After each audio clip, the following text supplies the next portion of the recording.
Bem, então, podemos então dar início à sessão.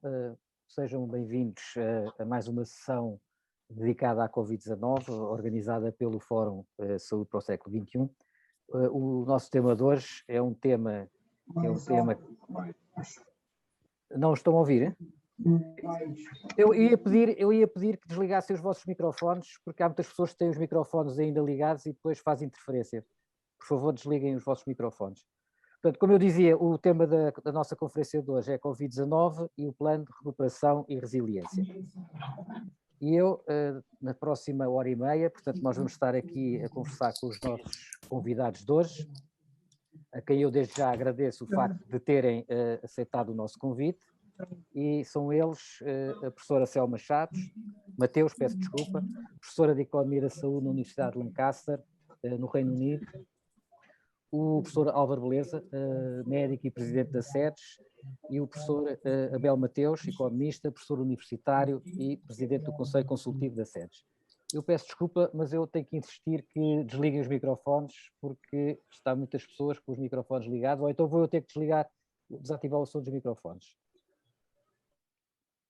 Pronto, peço desculpa.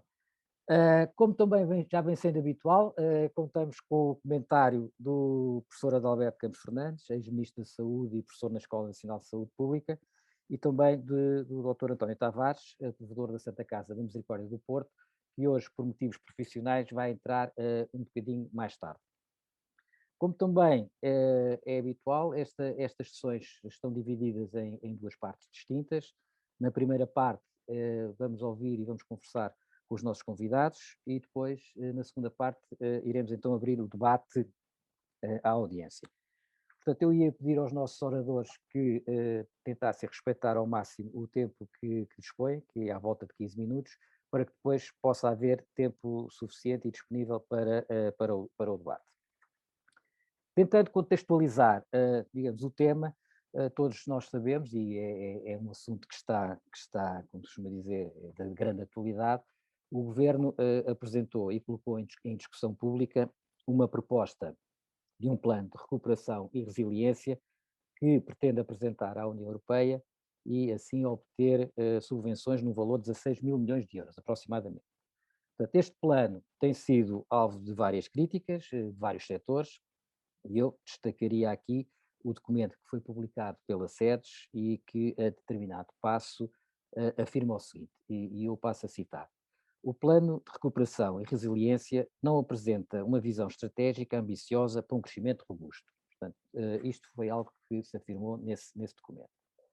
Ora, uma vez que nós temos connosco dois dos principais autores deste documento, eu iria aproveitar a ocasião para perguntar ao professor Abel Mateus o seguinte: o que é que este plano representa ou pode representar para a recuperação do país e, na sua opinião, o que é que lhe falta para poder vir a ser realmente um instrumento de desenvolvimento e de crescimento económico e social?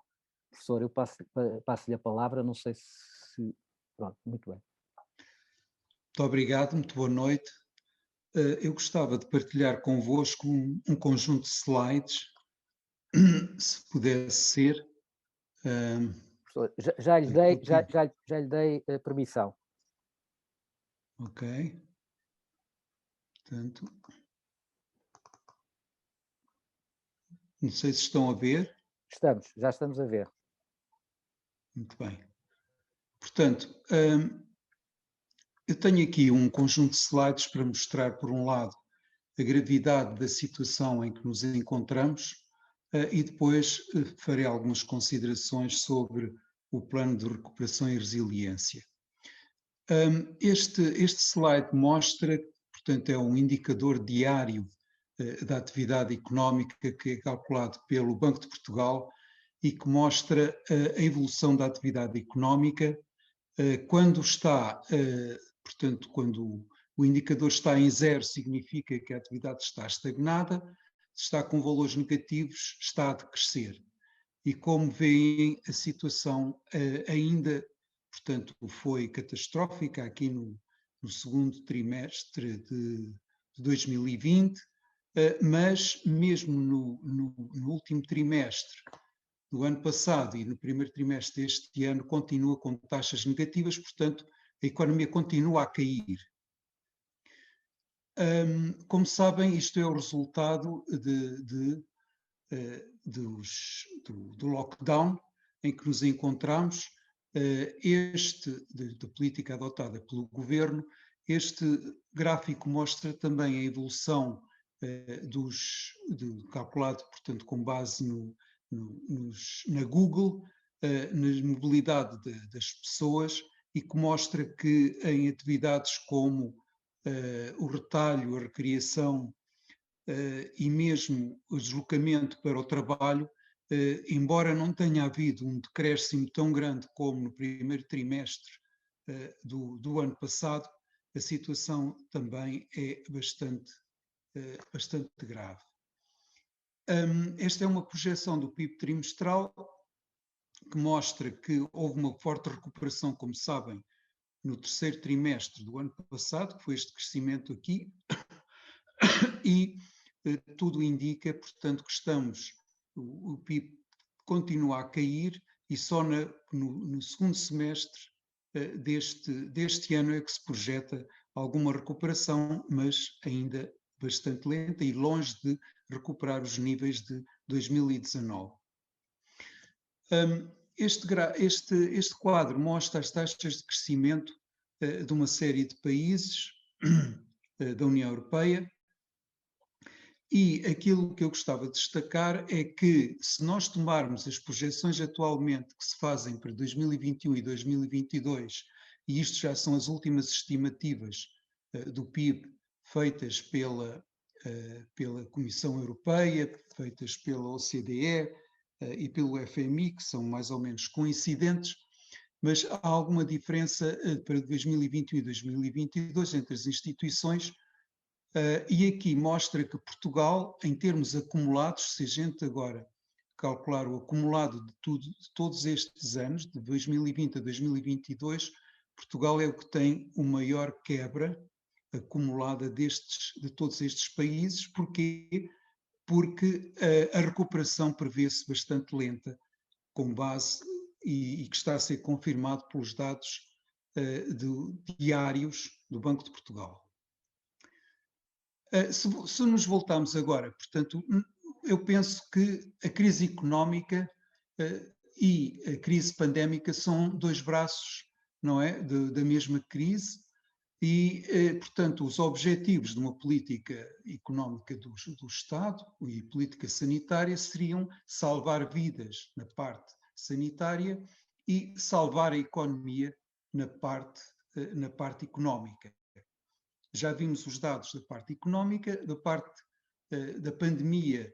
Temos aqui um gráfico que mostra o valor acumulado até hoje do número de mortes por 10 milhões de habitantes, na primeira, segunda e terceira onda, e se considerarmos, se excluirmos o Reino Unido, nós somos o quarto país a contar do fim, portanto, depois da Bélgica, Eslovénia e República Checa, em termos de número de mortes por 10 milhões de habitantes, e em grande parte, como sabem, por forte incidência do recorde a nível mundial que se registou agora na terceira onda.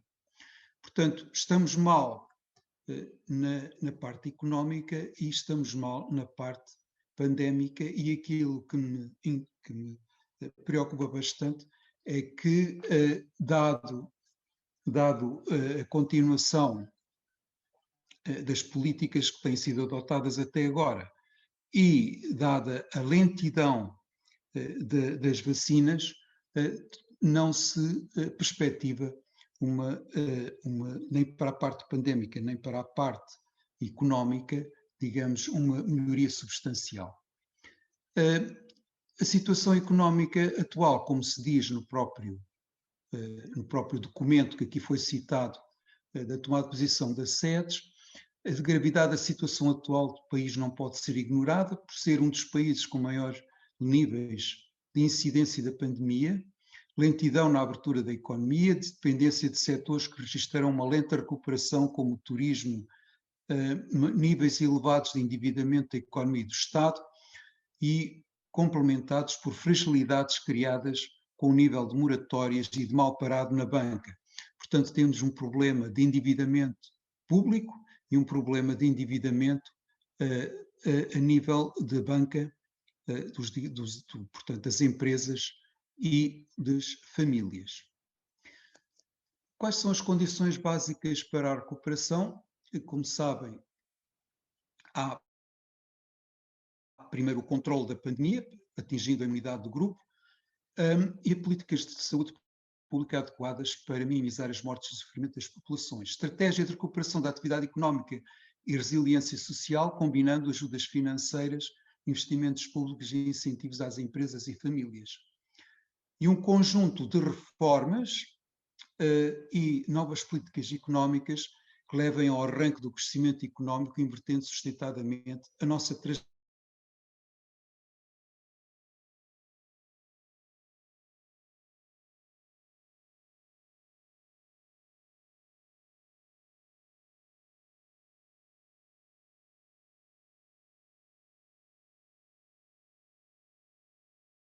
em alguns outros envelopes financeiros.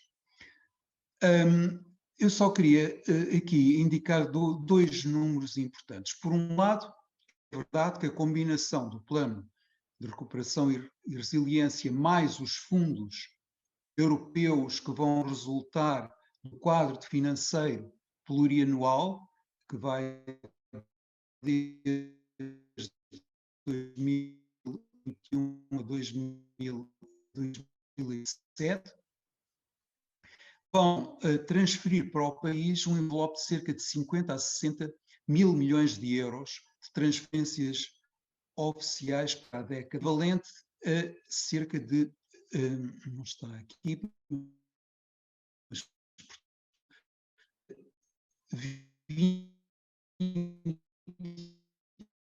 o dinheiro que entra no país não é só o público,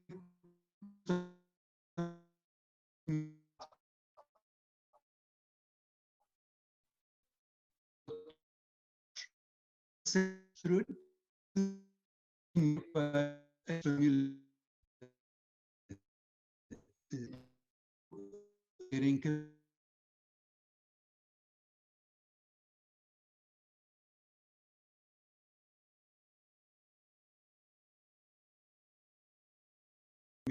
per capita das pessoas, etc.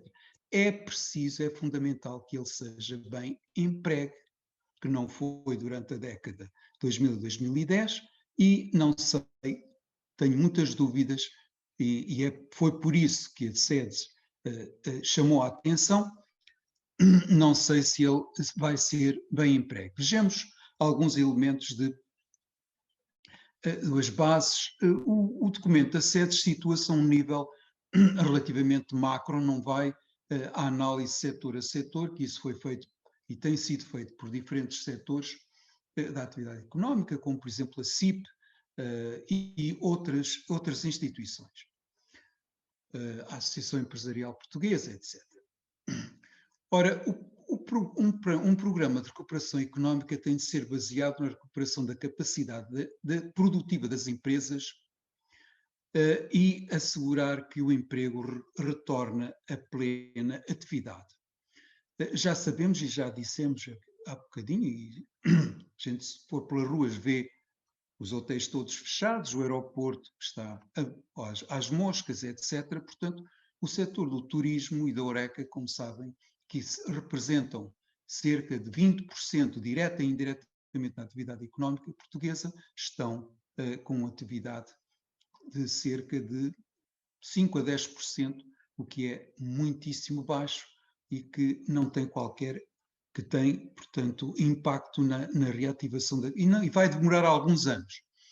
Nos restantes setores será necessário que o Estado disponibilize recursos para estender empréstimos, pagamento de impostos ou fazer moratórios, para evitar a insolvência das empresas viáveis com problemas de liquidez.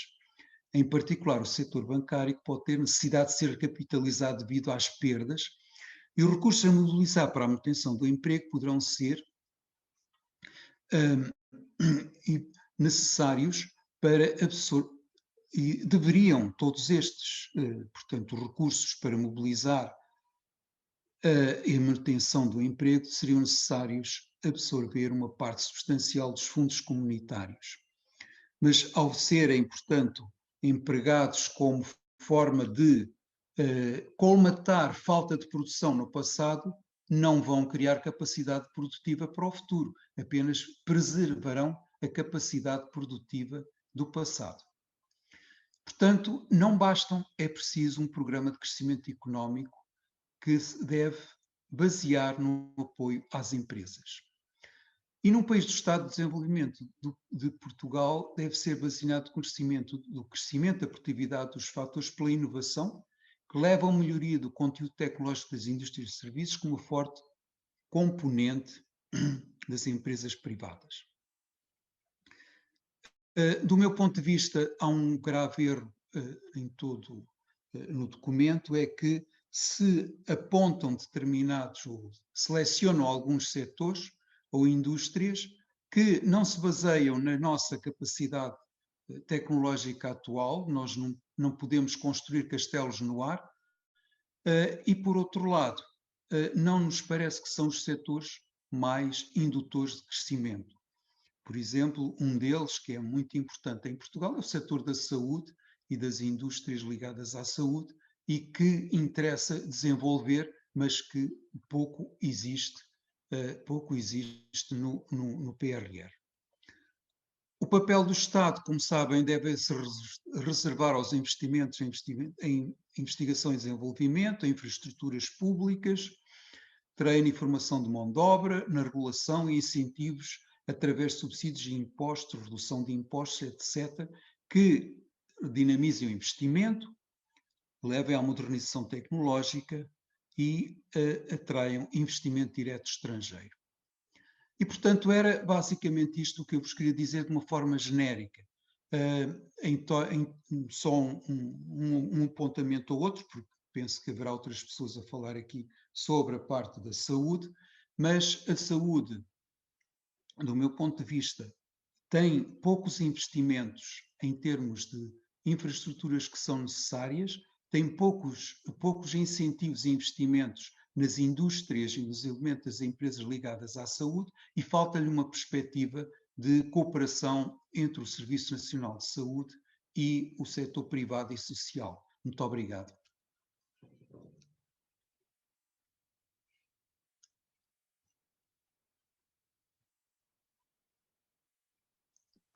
Pedro?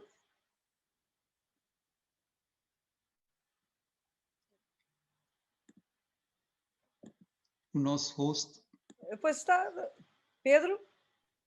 Estou com problemas de internet e de vez em quando vai-me abaixo o sistema, não sei o que é. Já mudei até de rede, mas estou com estes problemas. Professor, muito obrigado pela sua intervenção. Eu passaria então agora a palavra à professora Selma Machado. Selma Mateus. Selma. É que a professora Selma Machado teve na semana passada e o Pedro ainda está preso à quinzena passada. Bem, mas...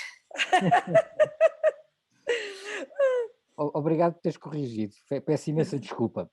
Mas eu gostaria então, tendo em conta os trabalhos que tem publicado no domínio da economia da saúde, e pronto, já aqui foi aflorado pelo professor Abel Mateus, portanto, a falta de investimento que tem sido feito na saúde. Que argumentos económicos e sociais é que nós poderíamos ter para justificar um maior investimento no setor da saúde e até a inclusão da saúde em outras políticas públicas? Boa noite, boa noite aos meus colegas de painel, à organização, obrigado por me terem convidado, também boa noite a todos aqueles que estão a assistir em casa a este webinar. Em relação à questão do investimento na saúde e em relação à questão do investimento noutros setores, a forma como eu vejo o plano de recuperação e resiliência, de facto, não parece muito articulado quando se lê. Isso não significa que não esteja subjacente uma articulação entre as várias áreas depois na execução do plano. Portanto, isto vamos ter que esperar para ver o que é que vai acontecer. Há muitas vezes também uma percepção de que aquilo que são os gastos do setor público são uma despesa e que não conseguem, para usar uma expressão que agora se utiliza com muita frequência, alavancar aquilo que é depois o investimento privado. E além do investimento ou dos gastos do setor público serem vistos como uma despesa, muitas vezes também são vistos como um desperdício. Não têm faltado comentários relativos à corrupção, à má utilização dos fundos que vêm da União Europeia, etc. Mesmo que depois estudos que existem, que avaliam a execução desses fundos e todo o dinheiro que nós temos recebido desde que entramos na União Europeia, não corroborem a percepção que se tem da má utilização. Portanto, eu não estou a dizer que são todos bem utilizados, mas não são tão mal utilizados quanto a percepção que se tem em relação ao desperdício e à corrupção. Mas depois tendemos também a ser mais generosos com a perspectiva que temos, ou com a forma como vemos o investimento que ocorre no setor privado e a despesa que ocorre no setor privado, porque também se tende a associar de forma genérica que a despesa do setor privado é toda eficiente e que o dinheiro é todo bem gasto. Portanto, eu não penso que a despesa do setor público é todo desperdício, nem que esse investimento não é um verdadeiro investimento e não pode ser utilizado para fundamentar e para alavancar outros setores da economia, nem também toda a despesa do setor privado é eficiente. Aquilo que eu acho que nós também temos que ver, e em relação à parte do investimento social e daquilo que é a utilização do investimento noutros setores, como podendo ter resultado no setor da saúde, é que é importante nós percebermos que, e acho que estamos todos de acordo com isto, que a pandemia amplificou em todo o mundo aquilo que são as desigualdades sociais e os impactos que essas desigualdades tiveram depois na saúde, portanto, e aqui neste caso na ausência de saúde, em que as pessoas ficaram doentes. Portanto, em todos os países que foram afetados pelo coronavírus, portanto, que é praticamente o mundo todo, aquilo que aconteceu quando houve taxas de infecção elevadas e mesmo mais baixas, foi que foram as pessoas de classes socioeconómicas mais desfavorecidas, aquelas que a maior número ficaram doentes e também aquelas que a maior número morreram. E, portanto, nós também vimos que em muitos países, e nos países que recolhem esses dados, que são as minorias raciais, aquelas que foram mais afetadas pela pandemia e aquelas que mais morreram. Portanto, nós, infelizmente, em Portugal continuamos sem poder recolher esta informação sobre a raça, portanto, não temos dados para Portugal sobre isto. E todo o investimento público que está previsto no plano de recuperação e resiliência, naturalmente que vai ter também um impacto no setor privado e também um impacto na saúde. Uma parte importante do investimento que está previsto está relacionado com o investimento em recursos humanos e, de facto, isso é algo que é importante, portanto, e que não é só importante para o setor da saúde, portanto, não estou só a pensar na formação de recursos para o setor da saúde, mas estou a pensar na melhoria generalizada da formação da população portuguesa. Portanto, nós não consideramos que a despesa em educação não é um investimento. Portanto, se estamos de acordo que a despesa em educação é um investimento, então a educação, e sabendo que a educação é importante para se ter uma melhor saúde, aquilo que nós também percebemos é que populações com níveis de instrução mais elevados também conseguem aceder a profissões que são socialmente vistas como melhores, com rendimentos mais regulares. Portanto, agora vimos qual é que foi um dos problemas com as pessoas que tinham contratos precários ou que não tinham sequer contrato. E também profissões, pessoas com níveis de instrução mais elevados também conseguem ter profissões com menor desgaste físico e, portanto, terem melhor saúde depois e isso é algo que decorre do nível de instrução, porque também permite ter níveis de rendimento mais elevados. Níveis de rendimento mais elevados também nos permitem ter acesso a melhores condições de vida, a melhores condições de habitação, a poder ter uma alimentação mais adequada, melhor, o que queiramos chamar, e também oportunidades para ter estilos de vida mais saudáveis. Em relação ainda voltando à questão do investimento, por exemplo, o investimento em investigação e desenvolvimento acaba por ser um investimento que ocorre no setor privado, e vimos como isso agora foi importante relativamente ao desenvolvimento da vacina.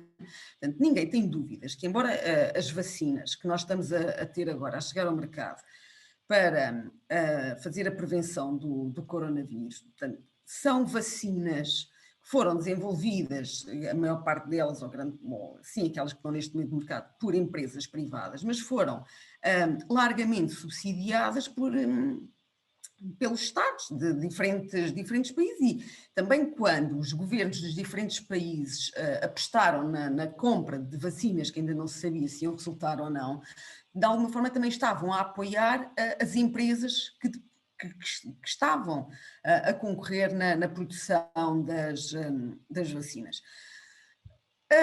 A questão da saúde, portanto, é importante, de facto, nós conseguirmos manter o Serviço Nacional de Saúde, o facto de termos um Serviço Nacional de Saúde universal, acessível a todas as pessoas, independentemente da sua riqueza, e financiado através de impostos, teve agora algumas vantagens.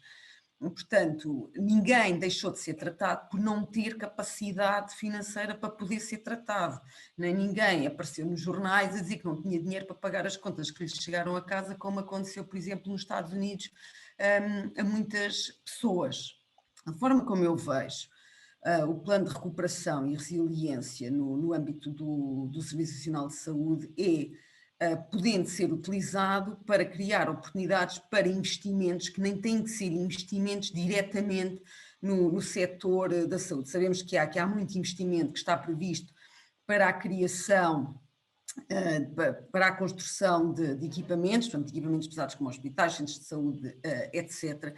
Mas algo também que nos foi mostrado no último ano é que é importante existir flexibilidade.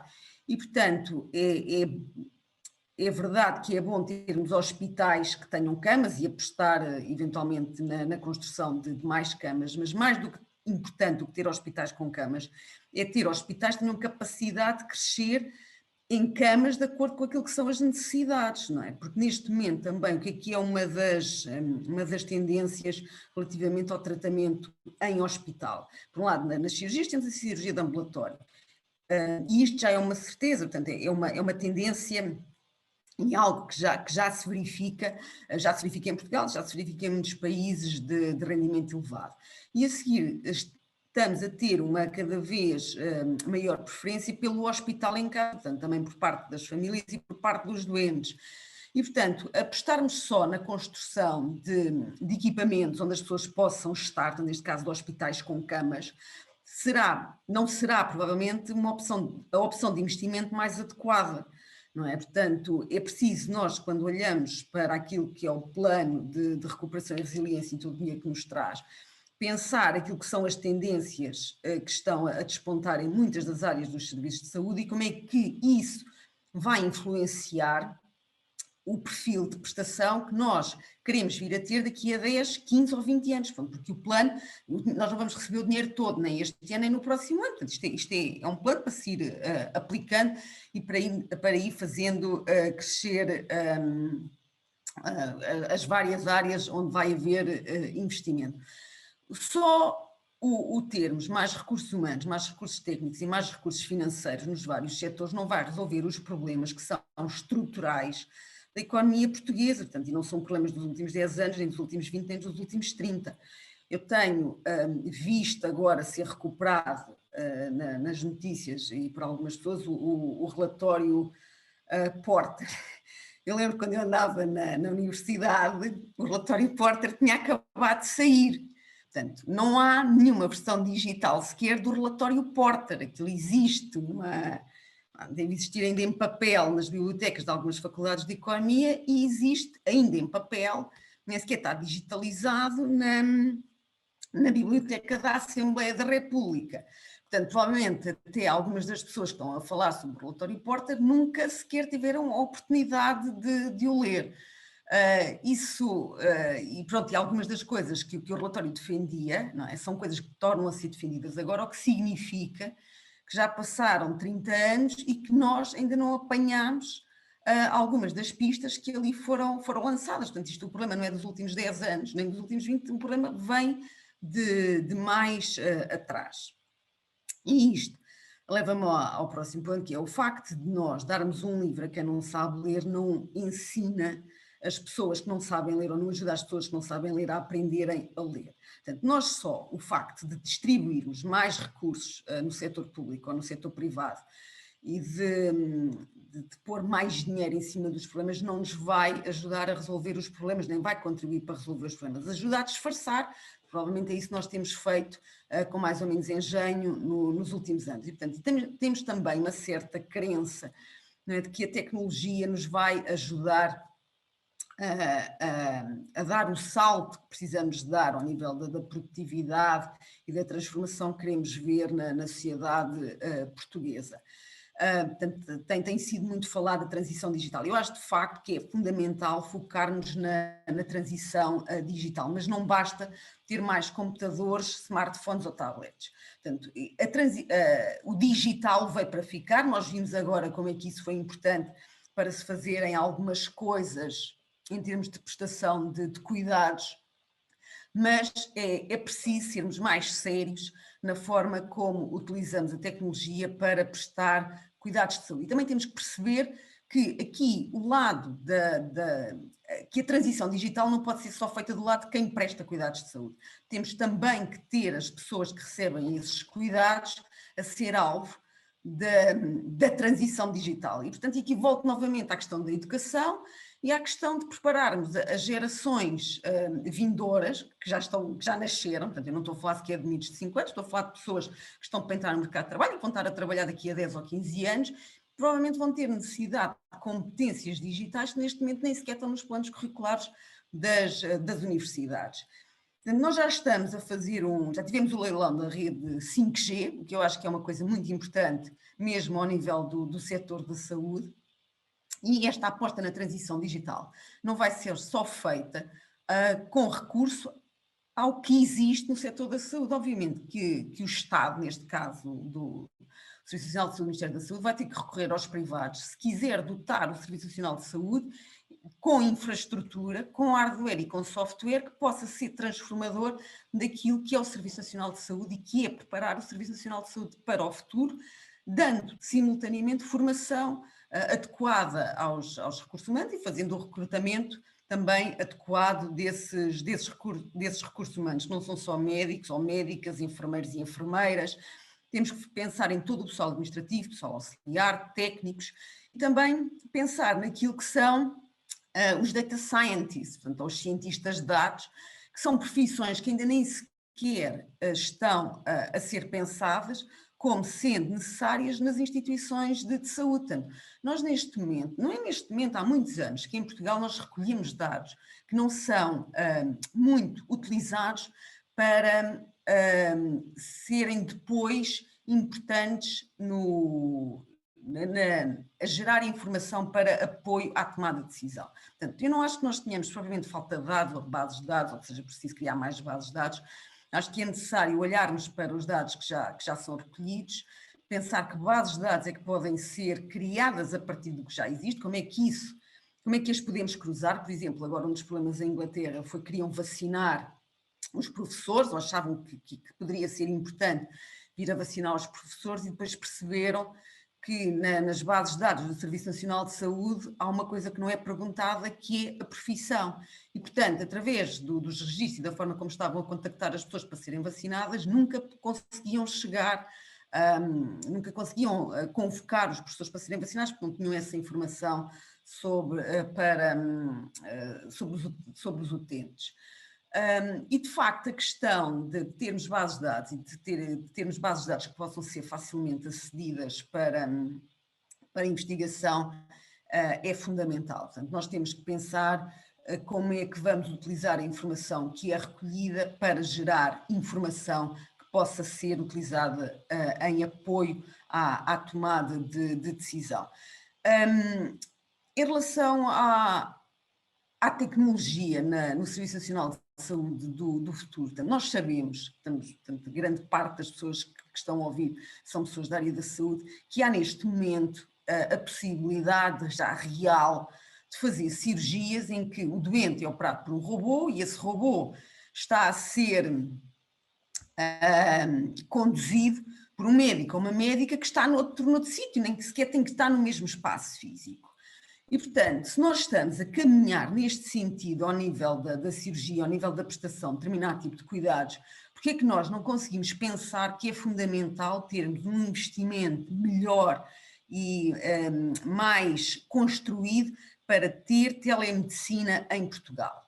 Portanto, não é fazer consultas só pelo telefone, portanto, é fazer mais do que isso. E como é que nós podemos aproveitar de facto toda a infraestrutura digital para utilizar no Serviço Nacional de Saúde e na prestação de cuidados de saúde? Não basta depois, obviamente, só dar tablets ou smartphones aos profissionais, temos também que os preparar para fazer isso e temos que investir em software. Com isto também é preciso pensarmos naquilo que é a formação em gestão e liderança dos serviços de saúde, portanto, o que é que nós queremos ter daqui a 10 ou 20 anos, quais é que são os objetivos e o que é que gostaríamos de ver em termos daquilo que será o Serviço Nacional de Saúde. Eu, de um modo geral, resido em Inglaterra, agora com exceção da pandemia, e aquilo que vejo é que, de facto, há um reconhecimento e uma valorização maior do Serviço Nacional de Saúde inglês pelos ingleses do que aquilo que nós temos em Portugal a ser feito pelos portugueses. Portanto, eu acho que o Serviço Nacional de Saúde português não fica nada atrás daquilo que é o Serviço Nacional de Saúde inglês e acho que, de facto, conseguimos também transformá-lo e olhar para ele de uma maneira que nos possamos orgulhar ainda mais do que aquilo que eu acho já deve ser o nosso orgulho hoje em dia. É importante pensarmos em relação ao plano quais é que vão ser as métricas e as metas relevantes para a avaliação dos resultados que queremos ver atingidos. Se nós pensarmos naquilo que é a efetividade que se quer ver em cada uma das intervenções e se quisermos medir aquilo que é o custo de efetividade dessas intervenções, eu penso que isso é importante. E não podemos deixar de fora, naturalmente, aquilo que são os consumidores de cuidados de saúde, consumidores aqui, entre aspas, naturalmente. Porque se nós aceitamos que as empresas, das mais variadas coisas, façam painéis junto dos seus potenciais consumidores para testar os produtos que estão a desenvolver, porque é que não achamos que na administração pública quem vai utilizar as aplicações, quem vai receber os serviços, quem vai ser alvo de todas as reformas que estão a ser feitas, terá uma palavra a dizer sobre aquilo que são as suas preferências e também sobre aquilo que é efetivamente necessário.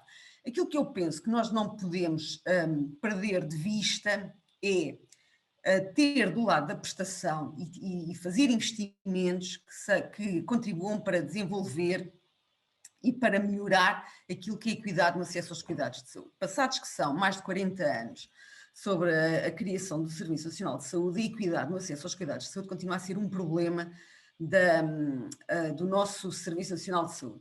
E aquilo que acontece, que já acontecia, que eu acho que se vai notar ainda mais agora com a pandemia, com o pós-pandemia e com a crise económica que antecipamos, portanto, não só em Portugal, como em todos os países da União Europeia e muitos do resto do mundo, é que são as pessoas mais doentes e as pessoas de classes socioeconómicas mais desfavorecidas, e em Portugal aquelas que vivem no interior do país, aquelas que mais precisam de ser apoiadas pelo Serviço Nacional de Saúde. E, portanto, as políticas e os nossos investimentos têm que ser preferencialmente dirigidos a quem tem menos.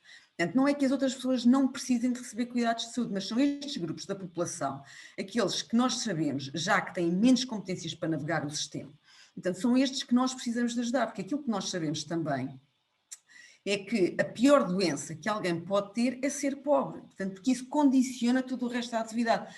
E no momento em que nós antecipamos que a recessão económica vai atingir muitas famílias e muitos portugueses, portanto, eu acho que o investimento que estamos a pensar e que queremos desenvolver tem que ser direcionado para ajudar preferencialmente estas pessoas.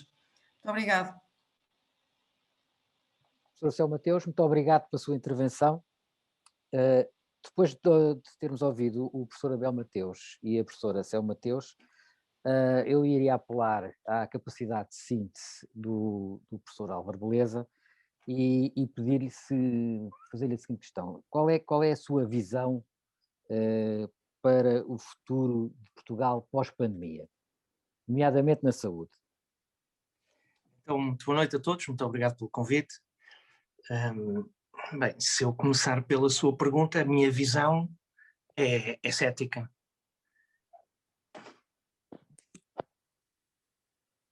A minha visão não é muito cor-de-rosa, apesar de eu ser militante e dirigente do Partido Socialista há muitos anos, quase 40. Vamos lá ver, o que é que me parece aqui comentar? Porque é muito fácil para mim ser o último a falar, porque o professor Abel Mateus disse tudo e a professora Céu também disse, e portanto eu vou só fazer aqui 2 ou 3 comentários. O que é que me parece aqui disto tudo?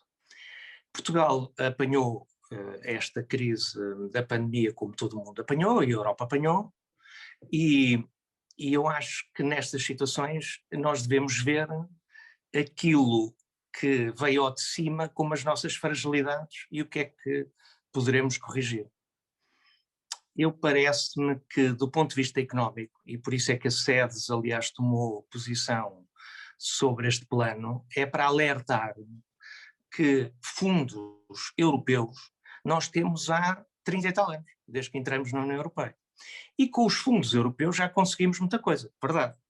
Temos vias de comunicação melhores, temos universidades melhores, temos um sistema de saúde, hospitais novos em alguns sítios, muita coisa feita com os fundos europeus.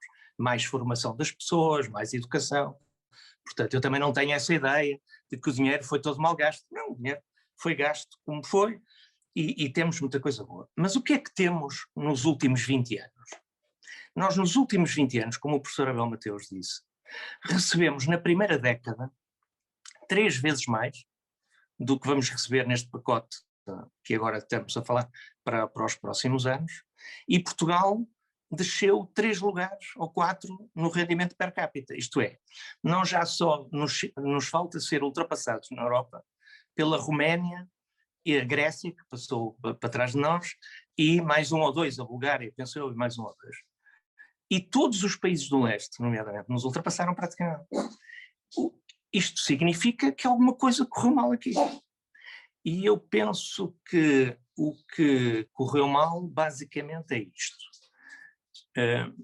Como se vê também nas várias estatísticas, Portugal tem uma quebra económica brutal porque temos uma economia de serviços.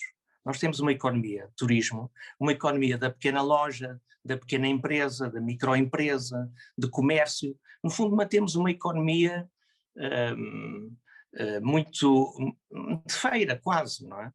E é evidente que parando o turismo, parando a comunicação das pessoas, parando os transportes, parando a vida social, uma economia assim sofre imenso. Quais foram as que sofreram menos?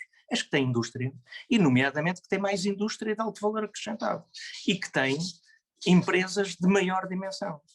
Portugal precisa de investimento em indústria. Portugal precisa de empresas de grande dimensão. Os países do leste, nomeadamente a República Checa, desenvolveram-se nos últimos anos imenso, porque tiveram investimento estrangeiro, nomeadamente, em indústria automóvel, altamente tecnológica, tornaram-se países exportadores de tecnologia, e Portugal não. Portugal continua com o mesmo tipo de economia que tinha há 20 ou 30 anos, e isso é que tem que mudar. E, portanto, nas situações de crise, é que porventura são as alturas para que, já que isto dói, já que estamos a sofrer tanto, então agora talvez fazer aquilo que tem que ser feito e que nunca foi feito, e que não tem sido feito. E o que é que não tem sido feito? É isto que eu vos estou a dizer, para atrair investimento estrangeiro, para haver crescimento económico robusto, não é o crescimento anémico que Portugal tem tido, porque sem crescimento económico, sem aumentar o rendimento do país, sem o aumento do PIB, não aumenta o rendimento per capita, não diminui a pobreza. Vamos lá ver uma coisa. A melhor maneira que nós temos, para além, obviamente, do Serviço Nacional de Saúde, da Segurança Social, de dar apoio àqueles que mais estão a sofrer no imediato e que vão sofrer imenso, isso temos que o fazer. Mas, para além disso, a melhor maneira de ajudar os mais pobres é termos crescimento económico. Este é o problema. E a Europa, também com esta pandemia, veio ao de cima outro problema europeu, desde a entrada na China na Organização Internacional de Comércio, que é a Europa desindustrializou-se em muitas áreas, e nomeadamente na saúde, na indústria farmacêutica e outras. E, portanto, eu penso que o target fundamental que Portugal devia ter é reindustrialização, e nomeadamente na área da saúde, na indústria farmacêutica e outras, já que a saúde em Portugal, tanto o SNS, seja a saúde pública, seja a privada, é muito digital, é muito avançada. Nós não estamos atrás dos outros em tecnologia, em capacidade. Tomaram muitos setores de Portugal estarem nessa situação. Portanto, Portugal poderia atrair também e desenvolver também o seu cluster da saúde, mas estou a falar da indústria farmacêutica, da ligação à academia, à universidade. Nós em Portugal, ainda há bocado tivemos uma reunião na SED, estamos a falar dos laboratórios. Nós temos excesso de laboratórios do Estado e déficit de laboratórios privados e ligados à indústria. A principal meio de investigação em países desenvolvidos é devido ao investimento de grandes indústrias, de grandes empresas internacionais, multinacionais, para que depois desenvolvem toda a área tecnológica e laboratorial. Nós vivemos de laboratórios do Estado, nós queremos é ter muitos doutorados a viver no Estado e serem professores nas universidades públicas, com tudo garantido. As empresas privadas é que estão em dificuldade. As empresas privadas, a economia privada que sustenta tudo isto, porque não podemos esquecer, quem sustenta tudo isto é a economia privada.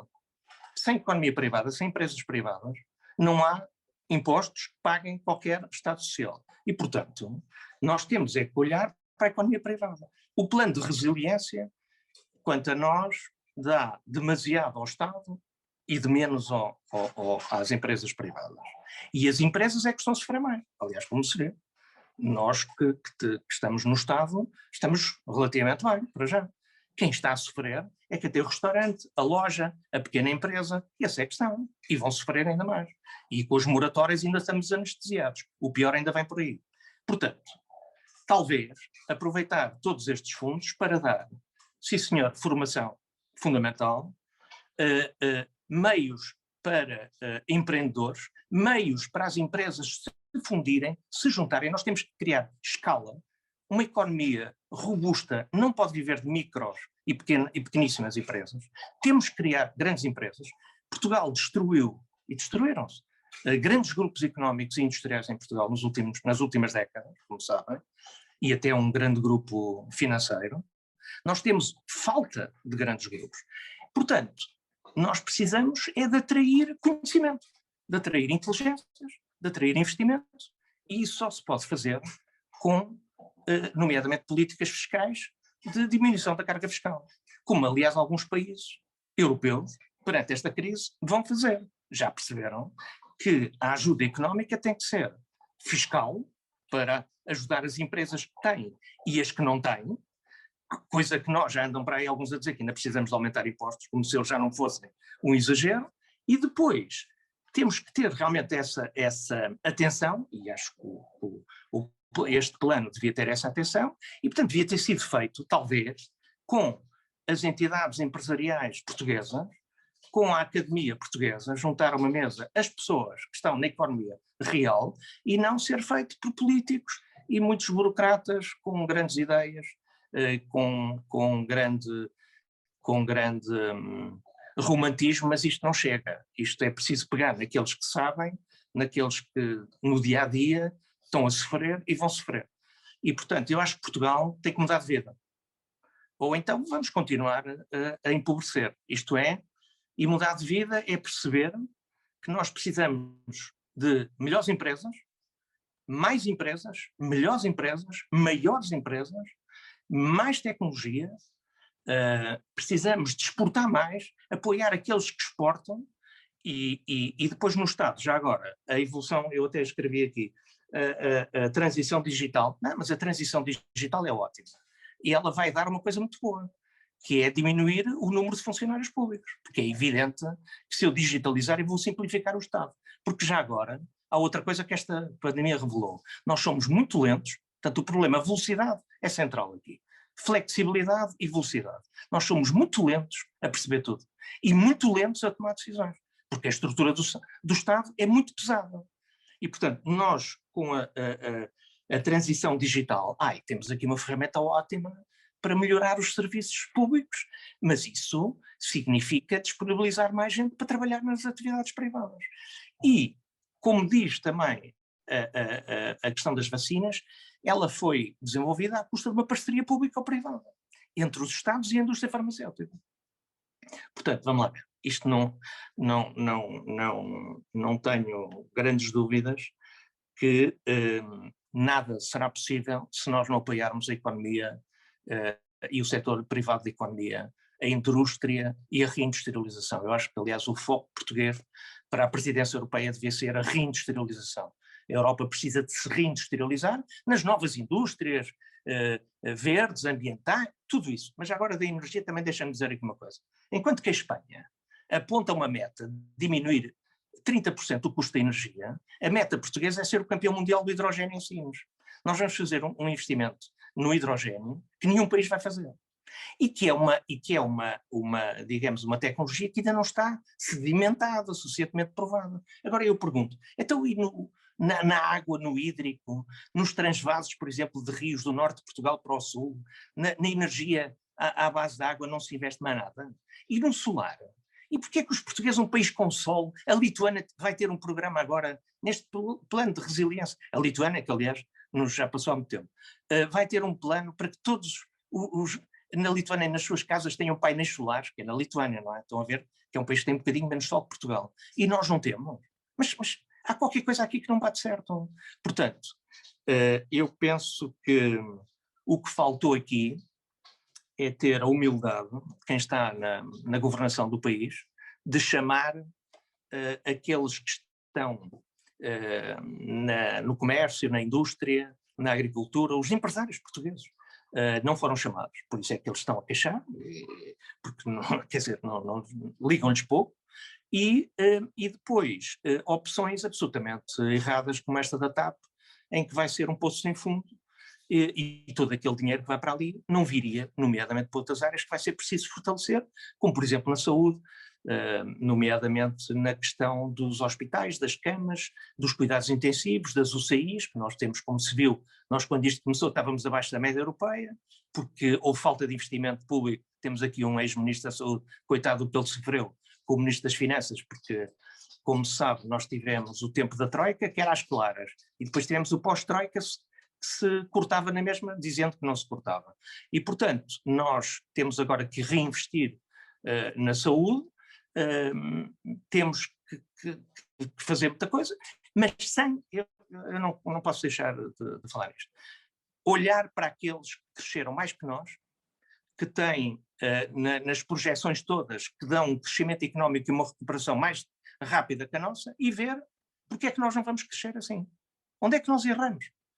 E, nomeadamente, erramos nisto que eu vos estou a dizer. Em Portugal, dá-se demasiada atenção ao Estado, vamos pôr mais dinheiro no Estado, grande parte deste dinheiro é para o Estado, no fundo é para tapar o déficit, tapar os problemas que temos e a falta de investimento público nos últimos anos, vamos engordar o Estado e portanto, se querem a minha opinião, já de muito cabelo branco, em relação a tudo isto, sou muito cético.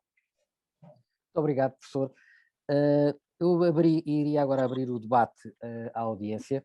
Eu já tenho aqui uma pré-inscrição do professor Orlando Monteiro, mas antes de passar a palavra ao professor Orlando Monteiro, eu gostaria só de dizer o seguinte. Eu prefiro... Ok, eu já vi que tenho aqui também o professor Germano Sousa e o Dr. Delfim Rodrigues, mas quem quiser falar, para além dos que já levantaram a mão, eu prefiro que escrevam no chat a palavra falar, porque como eu tenho muito, mas eu já registrei aqui o professor Germano de Sousa e o Dr. Delfim Rodrigues, mas Quem quiser mais também falar e intervir, por favor, escreva a palavra falar no chat, para mim é mais fácil portanto, registar e ver. Professor Orlando Monteiro, tem a palavra. Obrigado. Boa noite a todos. Permitam-me cumprimentar a doutora Andréa Lima, porque eu vi este e-book que o Fórum disseminou, o nosso Fórum disseminou hoje, acho que está muito bem e que vale a pena fazer o download desta publicação.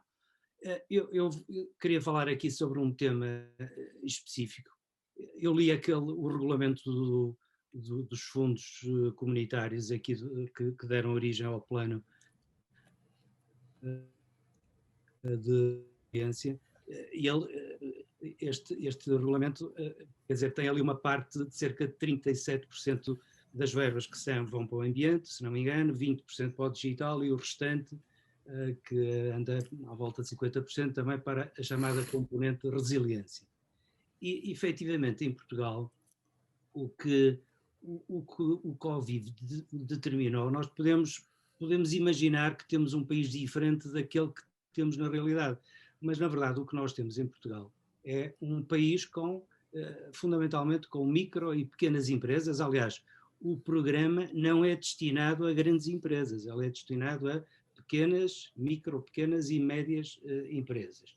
E, portanto, na situação que nós temos em Portugal, os prestadores de serviços, de uma forma geral, em particular naquilo que nós temos e, pelos vistos, vamos continuar a ter mais, até porque isso não tem mal nenhum, que são face-to-face, no turismo, na restauração, no entretenimento, na arte, na cultura e obviamente, na saúde, ou seja, profissionais, chamamos assim, liberais, aqueles que se definiria como detentores de qualificações de natureza intelectual, incluindo, como disse, aquelas de natureza artística e cultural e criativa, e esta responsabilidade e autonomia e independência que tem no interesse superior dos consumidores e da comunidade em geral. Estes profissionais têm sido absolutamente ignorados. Grande parte deles trabalham precisamente nesta base de face-to-face, portanto foram tremendamente afetados pela situação criada com a pandemia. As compensações que tiveram foram pífias, ou nenhumas, de curta duração. Os entraves burocráticos são um autêntico case study internacional, do mais refinado que a burocracia portuguesa, que já é refinadíssima por si, consegue produzir, e, portanto, ficaram para trás. Ficaram para trás estes que falei e os da saúde, que são muitos também, que foram esquecidos ou até afetados pelo que se chama normalmente o SNS-ismo. Portanto, como têm dito algumas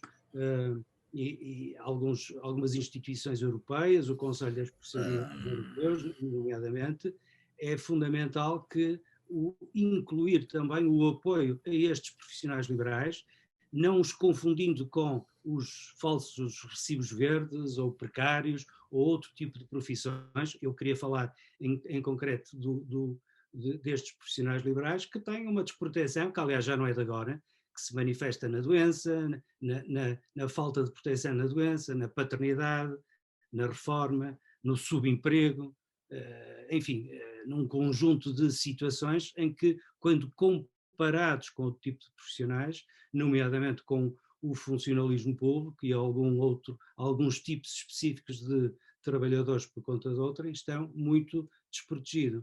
Eu queria só dar um dado: na União Europeia há 47 milhões de pessoas em 2017 que exerciam a sua atividade no setor das profissões liberais, o que era cerca de 22% da população trabalhadora e contribuíam neste ano para cerca de 12,8% do PIB europeu.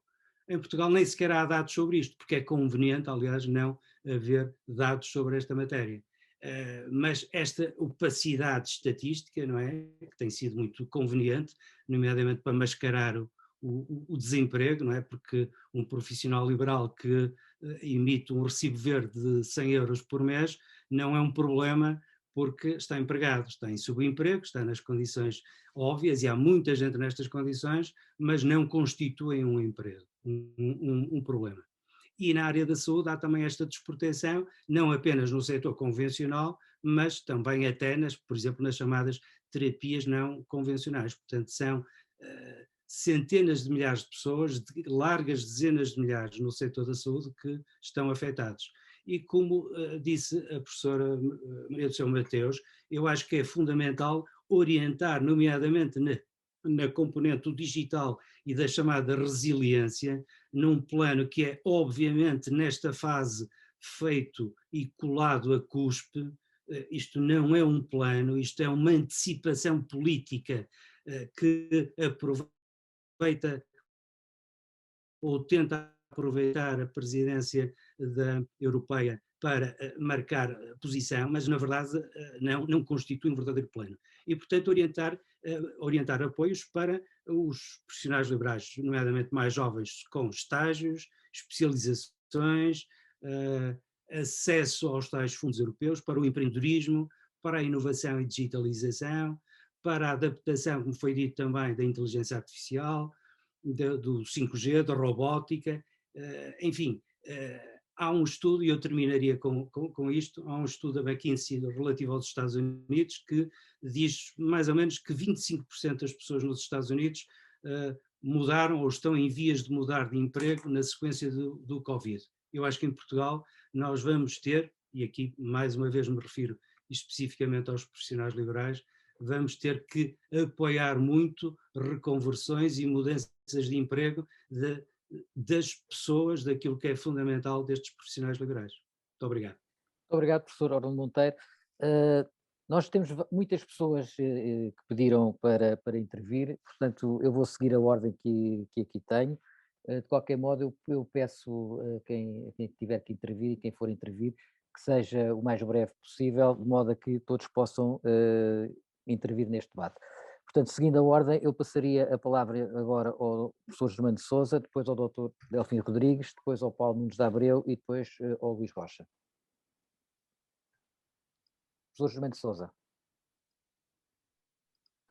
Antes de mais, agradecer ao professor Abel Mateus, à professora Cé Mateus e ao meu querido amigo Álvaro, as reflexões que aqui nos trouxeram, que são muito importantes. E, desculpa, eu vou mater muito rapidamente à saúde, não sou economista, sou médico, não sei fazer grandes declarações sobre economia, mas vou-me divertir. Eu confesso que me diverti a ler o plano de resiliência. Logo ali por volta da página 39 ou 40 dizem assim: é preciso que cada médico possa fazer uma proteína C reativa.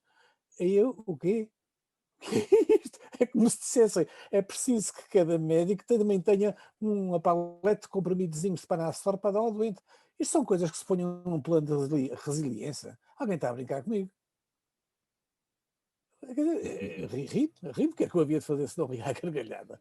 Bom, mas continuemos. Depois, Keynes, me desculpem, os economistas dizia que quando alguma coisa funciona bem no Estado, digamos, no país, o Estado não deve substituir-se a elas ou querer substituir-se a elas. Bom, logo a seguir dizem assim: vamos fazer laboratórios, meios complementares de diagnóstico, laboratórios de raio-x em todos os ACEs, em todos os centros de saúde, ou agrupamentos de centros de saúde. Mas as coisas que funcionam bem nesta saúde, que todo o pessoal adora, quer ter postos de colheita, laboratórios cobrindo 99,5% do país, raio-x, ecografias, taques em todo o lado, por preços convencionados socialmente justos e que podem sempre ser apertados e todos os anos apertados e discutidos e diminuídos, de tal modo que estudos já feitos e que já foram publicados há uns tempos atrás, provam que o custo médio das análises e da radiologia feito nos hospitais chega a ser 30% mais caro do que o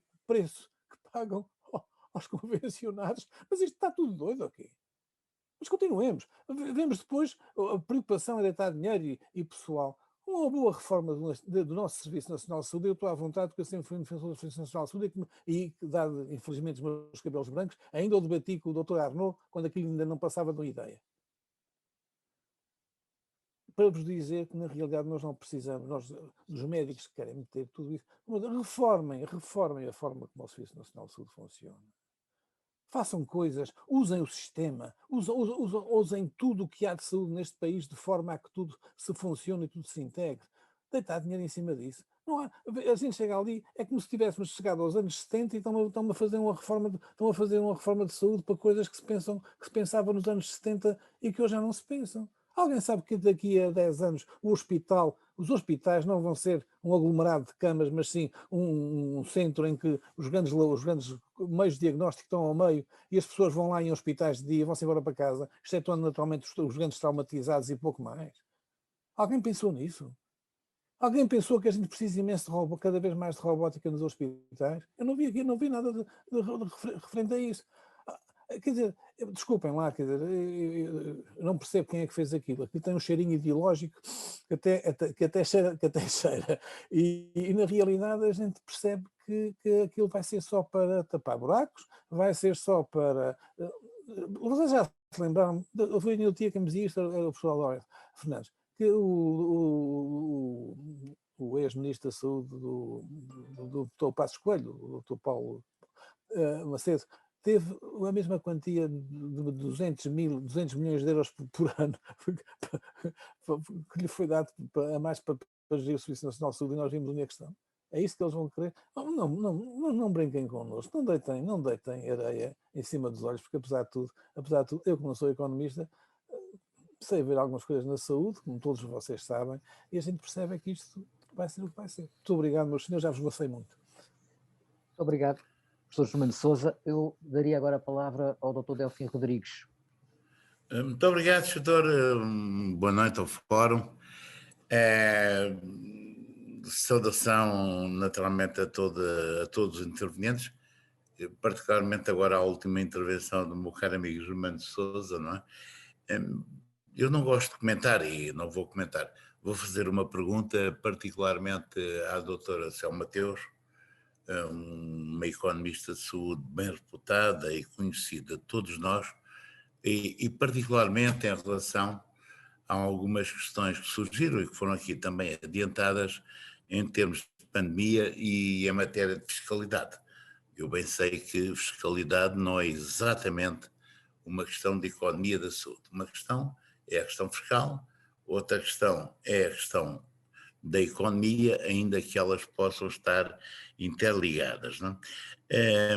E a propósito de alguém, que não sei exatamente quem foi, não me lembra, e que defendeu que quem está em teletrabalho e que designou de burguesia deveria pagar, em termos de impostos,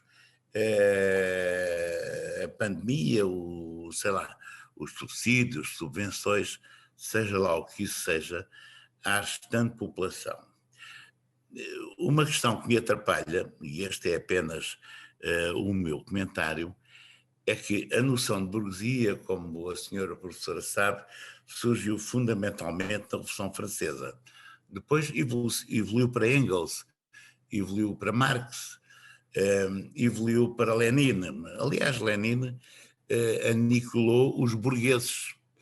E quando chegou ao tempo de Stalin, Stalin já não tinha burgueses para aniquilar e fundamentalmente fuzilou a pequena burguesia, e os que não conseguiu fuzilar mandou-os para a Sibéria, que eram aqueles escriturários de Moscovo, de Leningrado, hoje São Petersburgo, de Stalingrado, que hoje é Volgogrado.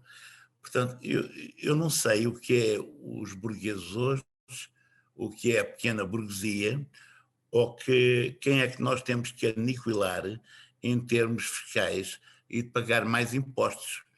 Eu bem sei que a senhora professora não é responsável, digamos, por isto, não sei quem foi, mas alguém foi, não é? Mas gostaria de ouvir o seu comentário sobre esta matéria. Muito obrigado. Muito obrigado, Dr. Delfim Rodrigues. Eu deixaria, portanto, esta questão para o final da sessão, e então a professora Selma Mateus teria a oportunidade de responder a esta questão, e eu passava a palavra, seguindo a ordem de inscrição, ao Dr. Paulo Nunes de Abreu.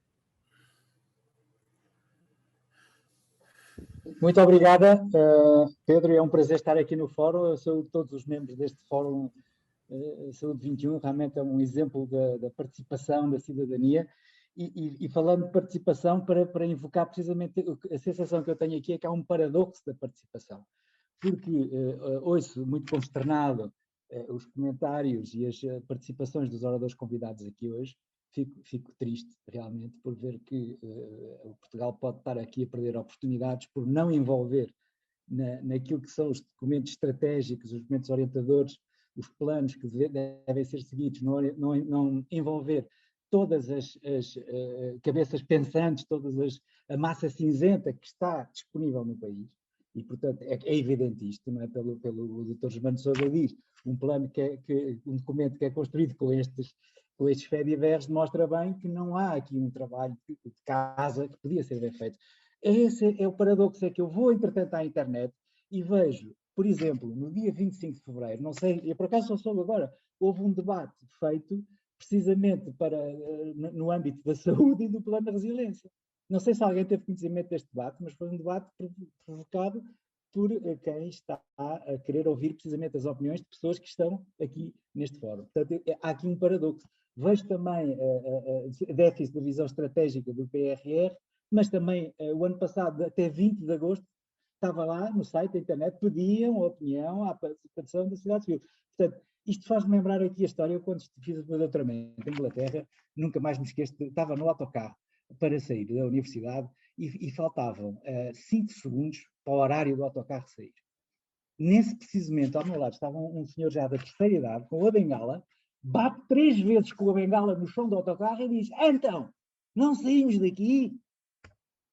Isto chocou-me, porque nós em Portugal, povo de brancos costumes, a nossa sociedade, se calhar temos que começar a fazer mais, como este senhor da ADM, bater com a bengala no chão, como está a fazer aqui o Dr. Germano Sousa, e temos que dar a nossa voz. A nossa voz tem que ser ouvida. Obrigado, Paulo, pela tua intervenção. Eu passava agora a palavra, e seguindo novamente a ordem, ao Dr. Luís Rocha. Boa noite. Em primeiro lugar, os meus cumprimentos também aos oradores. Acho que deixaram-nos aqui muito para pensar. Eu, se calhar, ia fazer exatamente, devolver um bocadinho as reflexões que eu, entretanto, tive ouvindo-vos.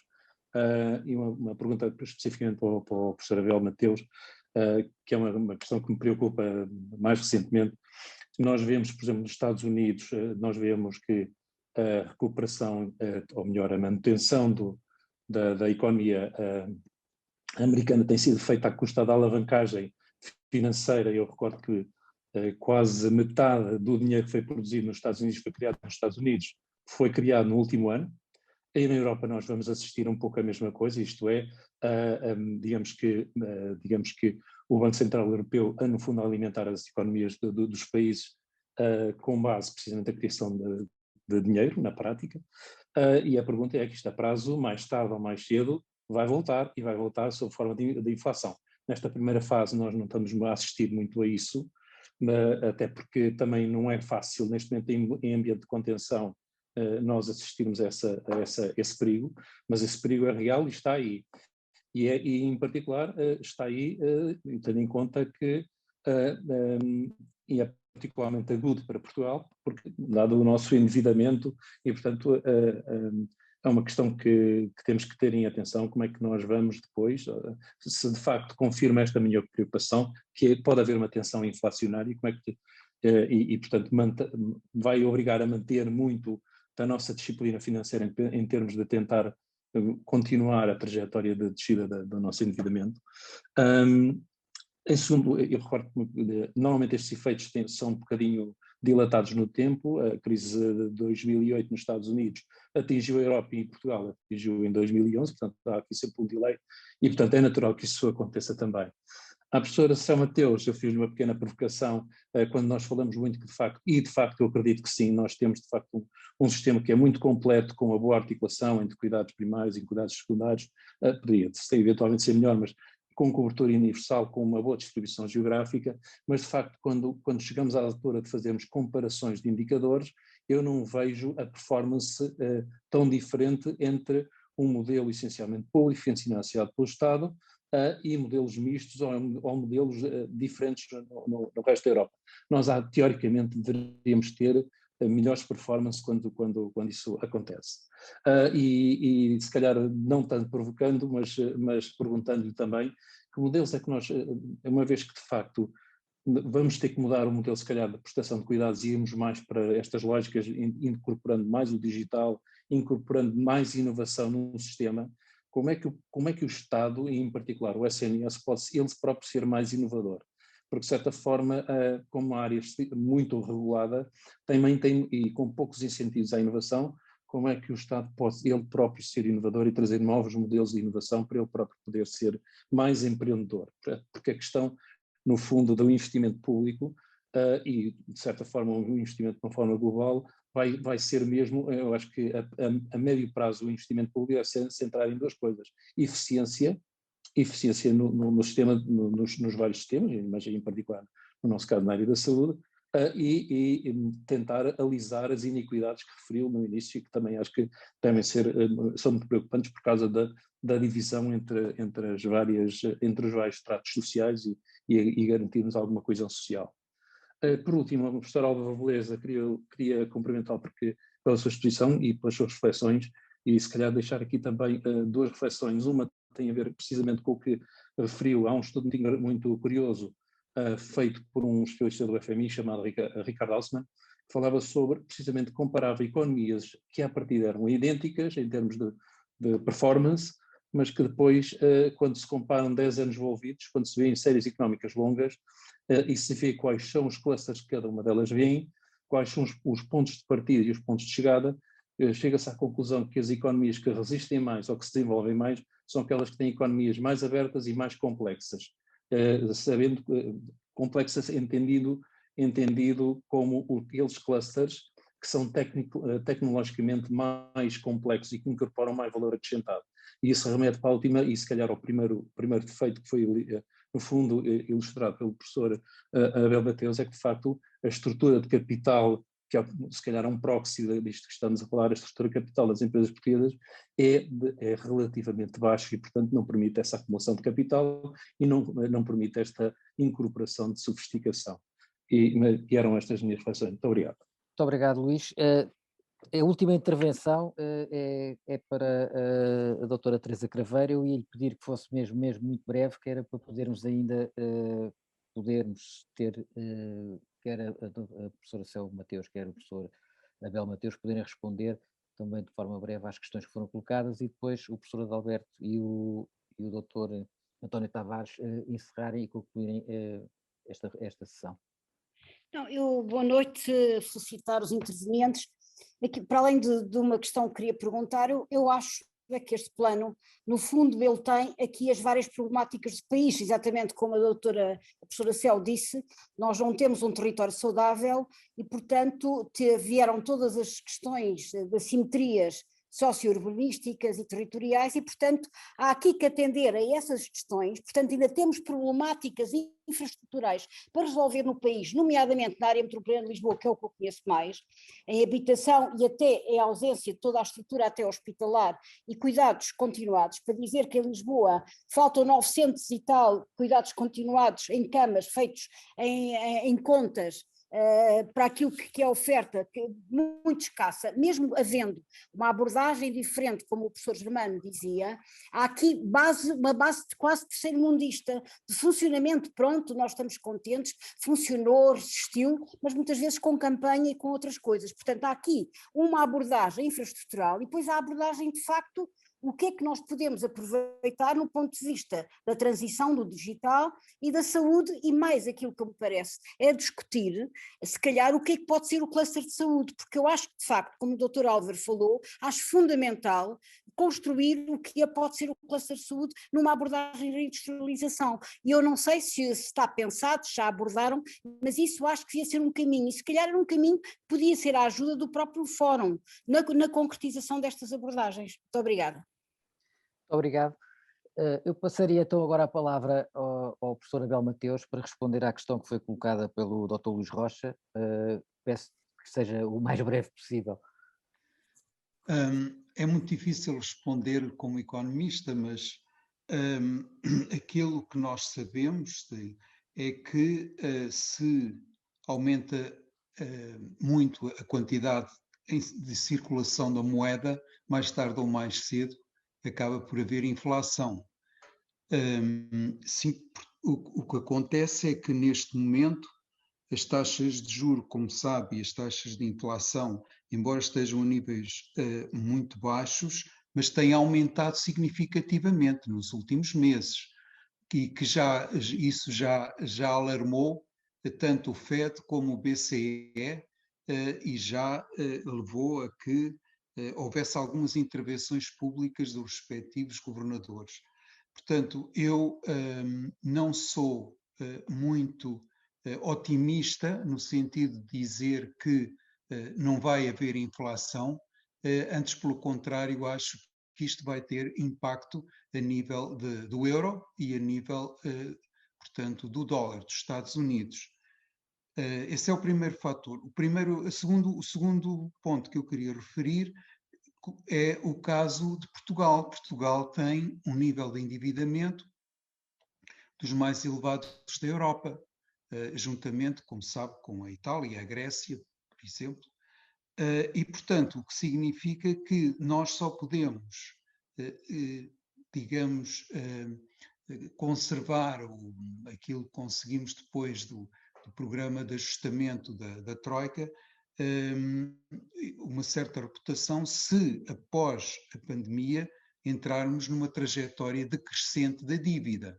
E isso vai dizer, imediatamente diz que vamos ter que continuar a apertar o cinto, uma vez que não se está a emagrecer o Estado, mas antes, pelo contrário, este plano o PRR vai engordar mais o Estado. Quer dizer que partimos de uma situação mais complicada. Os trabalhos terceiro ponto, os trabalhos do Haussmann, que eu conheço muito bem, são muito interessantes, mas há um fator, portanto, evidentemente, eles põem em evidência a necessidade do progresso tecnológico e a evolução da melhoria e do upgrading tecnológico das economias, mas há um ensinamento muito importante que se esquece completamente no PRR, é que não se podem dar saltos no escuro. Por exemplo, quando se está a falar de que vamos introduzir o hidrogênio e coisas no género, que ninguém ainda tem essa tecnologia no mundo inteiro, e, portanto, estamos a dar um salto no escuro, quando nós devíamos fazer o upgrading das indústrias da saúde, das indústrias do automóvel e outras que em Portugal, do têxtil, etc., que em Portugal já têm uma base de construção do castelo.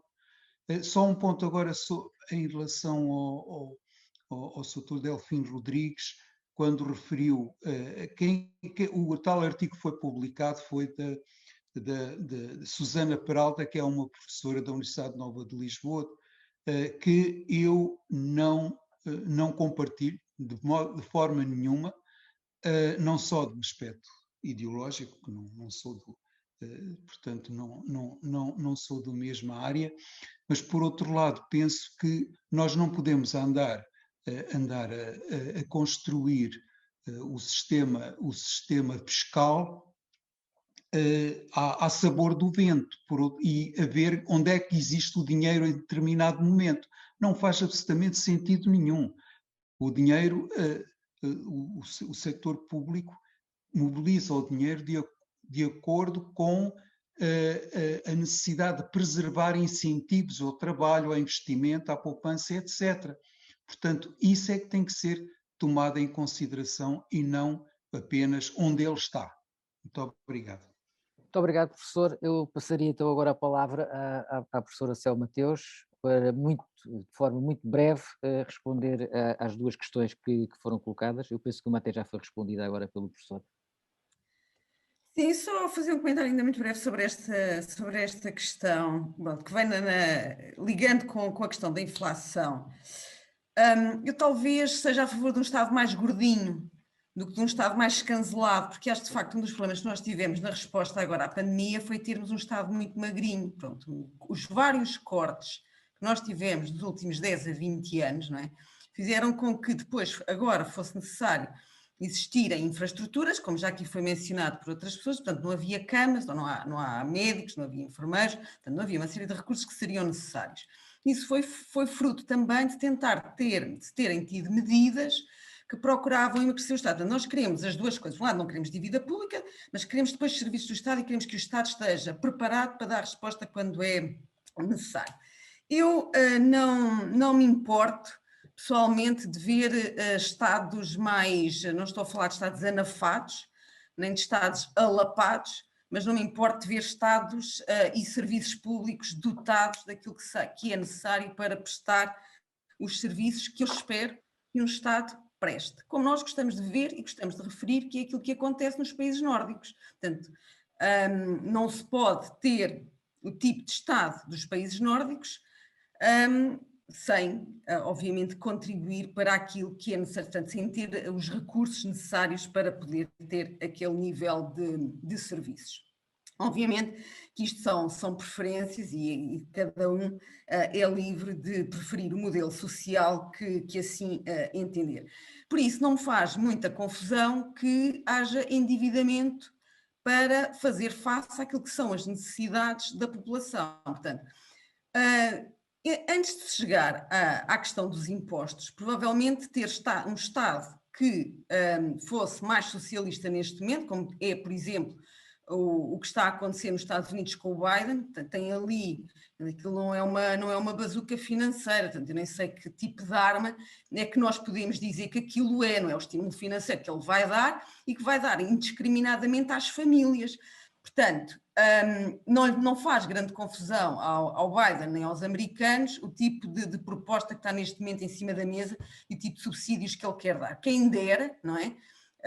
A muitas famílias portuguesas que houvesse o mesmo tipo de empenho em ajudar quem necessita. Houve um debate muito interessante entre o Paul Krugman e o Larry Summers há cerca de 2 semanas, está disponível na internet, sobre as questões da inflação. O Paul Krugman considera que o endividamento não vai levar a mais inflação, o Larry Summers tinha algumas dúvidas, eu penso que no fim do debate ambos concordavam que isso não era a maior das preocupações. Quanto à questão da adoção da inovação pelo Estado e pelo Serviço Nacional de Saúde, eu volto a colocar a questão e o ênfase na formação dos recursos humanos. Portanto, obviamente que eu acho que o Serviço Nacional de Saúde tem sido capaz de aceitar e de adotar a inovação que é necessária. Temos visto isso ao nível da adoção de novas tecnologias na área da saúde, portanto, onde temos processos bastante rigorosos para a entrada de medicamentos, portanto, não preciso estar aqui a discutir nem a alongar muito sobre esse assunto. E a mesma coisa ao nível de técnicas e métodos, portanto, o Serviço Nacional de Saúde em Portugal, nunca deixámos de fazer coisas por haver uma fobia à inovação. Portanto, nós, enquanto povo, não é? Enquanto portugueses, gostamos bastante da inovação e, portanto, de um modo geral, recebemos bem, aceitamos e, portanto, aí não há problema. É preciso pensarmos quais é que são as inovações que precisamos de adotar e quais é que são, qual é que é a formação, não é, que as pessoas precisam de ter para adotar essa inovação. Portanto, nós não podemos, se hoje não houver, eu não conheço os currículos das faculdades de medicina, portanto vou falar absolutamente no ar, não é? Mas se não tivermos qualquer tipo de formação que acompanhe os profissionais, que os médicos, enfermeiros, técnicos de diagnóstico, etc., ao nível, portanto, se não tiverem formação ao nível das tecnologias daquilo que existe hoje, não é? Obviamente vão ter mais dificuldade em poder adotar o que vier a acontecer no futuro. Portanto, e aqui tem que ser um equilíbrio que é feito entre a academia e aquilo que podem vir a ser as necessidades do mercado de trabalho. Isto é extremamente difícil, eu trabalho na academia há muitos anos, portanto, em Inglaterra o assunto é muito discutido e reconhece que é difícil modificar os currículos. Isso não quer dizer que seja impossível. Repare, quem está, de um modo geral, a tomar decisões nos vários níveis de decisão, são pessoas que já estão um bocadinho longe da inovação por várias questões, não é? Por várias circunstâncias, nomeadamente a idade. não é? E, portanto, isso afasta-nos de alguma vontade de adotar inovação e de estar a apanhar aquilo que está a surgir, que é aquilo que acontece às pessoas mais jovens. Portanto, e do modo geral, a inovação vem não só, mas muita da inovação vem de pessoas mais jovens, mesmo não seja logo o sucesso no momento, aquilo depois dá resultados mais tarde. Eu não vejo que isso seja um problema em Portugal, nem me parece que venhamos a precisar de incentivos especiais para a noção de inovação por parte do Serviço Nacional de Saúde. Muito obrigado, professora. Eu passaria então agora a palavra... Eu registro que não respondeu à minha pergunta. Muito obrigado. Eu passava então agora a palavra ao professor Adalberto. Nós já esgotámos o nosso tempo, já ultrapassámos a hora e eu passaria-lhe a palavra para um comentário final. Muito rápido, porque já são 11h03. Isto tem sido bastante intenso e bastante interessante. O Dr. Delfim Rodrigues agora saiu, eu ia falar com ele, mas,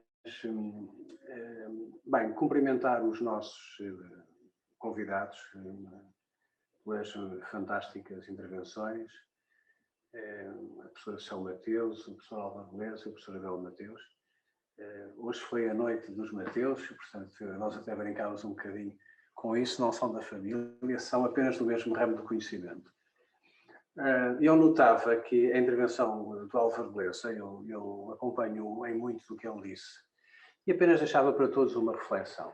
Seria de supor, seria normal, que nós que todos temos filhos e temos preocupação com o futuro deles, tivéssemos neste momento a ver o nosso Estado a estabelecer um contrato intergeracional.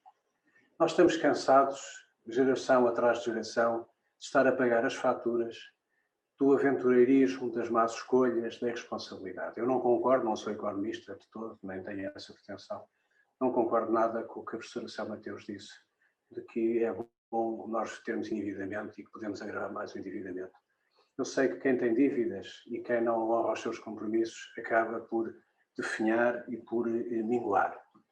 E nós já andamos há demasiado tempo, digamos, endividados e a definhar, e eu tenho que explicar às minhas filhas por que razão o meu país, nos últimos 20 anos, foi ultrapassado por pequenos países do microcosmos ou da órbita soviética, os Estados que vieram da órbita, digamos, soviética. E essa é uma responsabilidade de geração. Eu não quero deixar aos meus filhos dívidas, eu quero deixar património.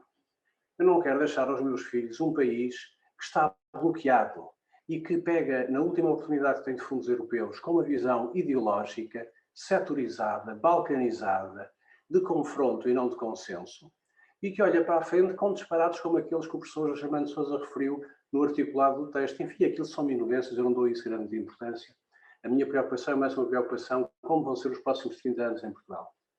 Portanto, o Álvaro disse, e bem, eu não sei se é reindustrialização, não tenho competências para falar sobre isso. O que eu sei é uma coisa simples. Portugal tem que ter uma economia que crie valor. E não pode ter uma economia que, ao primeiro espirro de uma contingência internacional, fecha portas. Nós já sabíamos há muito tempo que o turismo é a insustentável leveza do ser. É bom enquanto dura, mas rapidamente desaparece.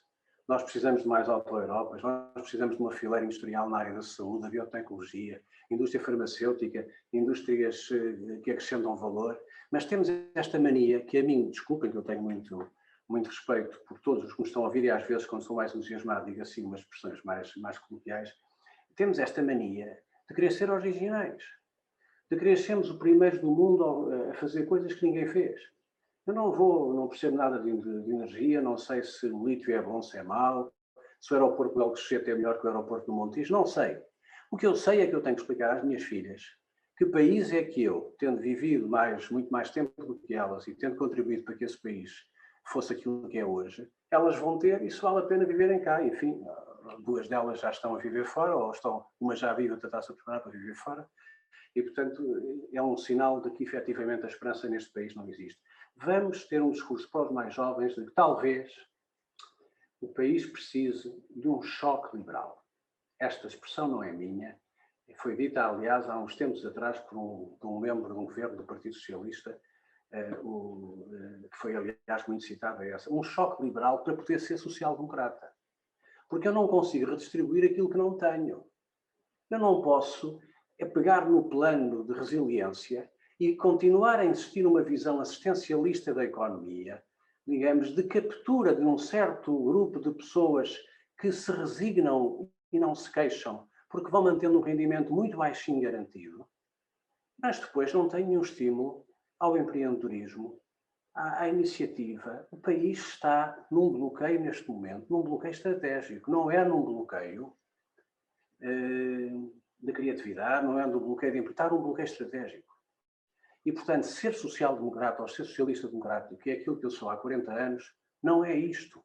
Eu não posso preparar o futuro das próximas gerações com uma visão marxista da aplicação do capital, da aplicação do rendimento, do desprezo pelas pessoas que trabalham por conta própria, dos pequenos empreendedores que servem apenas para discursos sem comícios, as pequenas e microempresas, como dizia há tempos uma conhecida política da nossa praça.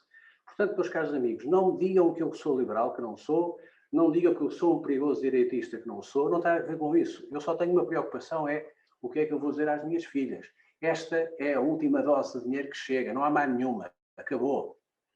E daqui por 20 anos estamos ultrapassados, se calhar, pela Bulgária, pela Roménia, mas estamos a fazer pilhas de lítio.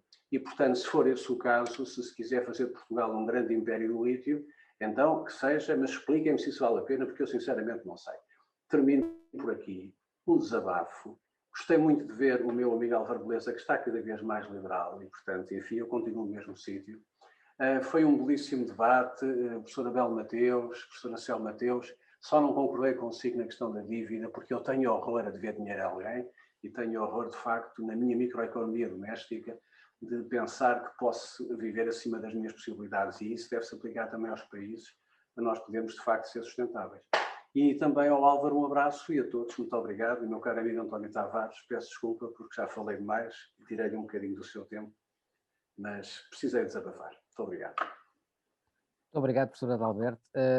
Dada o adiantamento da hora e até porque já falei com o Dr. António Tavares, o Dr. António Tavares prescinde da sua intervenção, para nós podermos acabar, já não vamos acabar dentro do tempo, que já passam 10 minutos. De qualquer modo, eu quero agradecer a todos os que participaram neste debate e especialmente aos nossos convidados, portanto o professor Adalberto Mateus, a professora Cel Mateus e o professor Álvaro Beleza. E, como é óbvio, aos nossos comentadores habituais, o professor Adalberto e o Dr. António Tavares. Muito obrigado a todos. Boa noite. Muito obrigada, muito obrigada.